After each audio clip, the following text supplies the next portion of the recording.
Welcome to the National Beef Leadership Development Series Refresher number 8B, Conflict. This is the second of a two-part refresher. Part 1 reviewed where conflict comes from, why you react to it the way you do, and 5 positive options for responding to it. This second part will review the most effective strategy to make conflict productive and convert it into problem solving. Conflict is the result of people disagreeing with each other. Conflict can be helpful or hurtful depending on how you respond to it. Conflict is helpful when it leads to new ideas or new opportunities. It is hurtful when it drives a wedge between two or more people that have to work together. When someone experiences conflict, it is normal and predictable for them to know that what they believe is correct.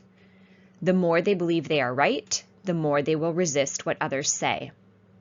As a leader, you can reduce resistance and resolve conflict when you understand where the "I know I'm right" thinking comes from and follow a conversation strategy to get everyone on the same page.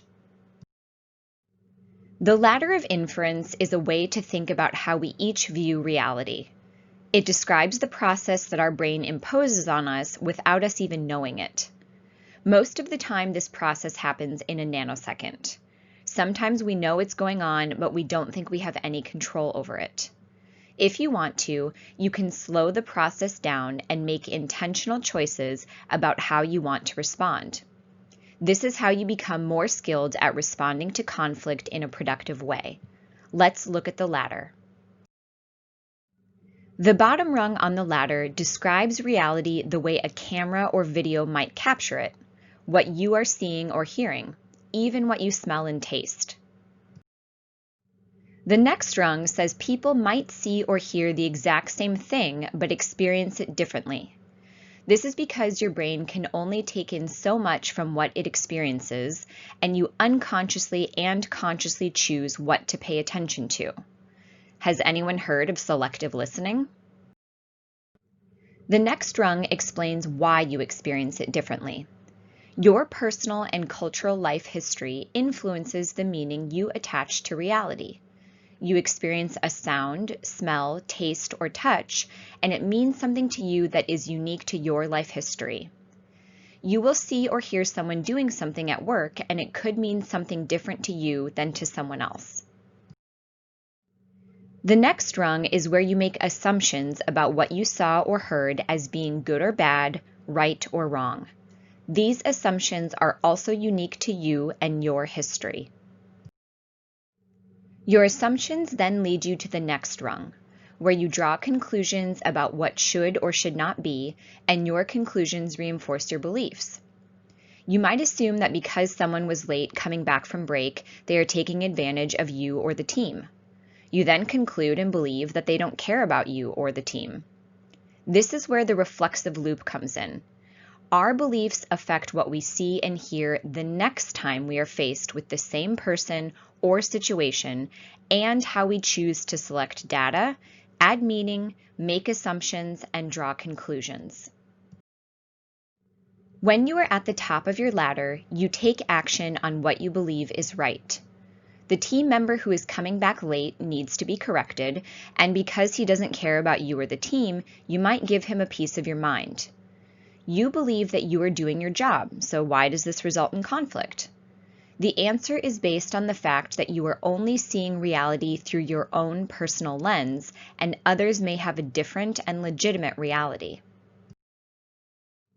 The key to resolving conflict in a positive way is to follow the conversation guide. The guide gives you 4 easy steps. The hard part is following each step in the proper order and not skipping any of them. The first step is to state the issue you want to talk about. Describe it with no judgment. No sarcasm or hidden message in your tone or look. Then immediately go to the second step, which is to ask the other person what they think happened, how it happened, and why it happened. Remember, seek first to understand, then to be understood. Be careful to avoid sarcasm or tone of voice or looks that say anything other than you really want to know what happened from their side of the ladder. Listen carefully to what they are telling you without interruption. Ask for clarification or paraphrase what you understood to show that you understand. Then, once you understand their side of the story, go to step 3. This is where you explain your perception. This order of steps, where the other person talks before you do, is especially important because most of the time you will learn something from them that changes what you were going to say. This change moves you away from conflict and into problem solving, which is where you want to be. You then solve the problem using whichever of the 5 options are best from the Thomas Kilmann conflict modes. The last step is to agree on what action needs to happen next. Will they do something differently or will you? What have you each learned from this conversation? Understanding the ladder of inference and how it can influence you and others to initiate conflict is the beginning of managing conflict. Following the conversation guide is the way you turn conflict into problem solving.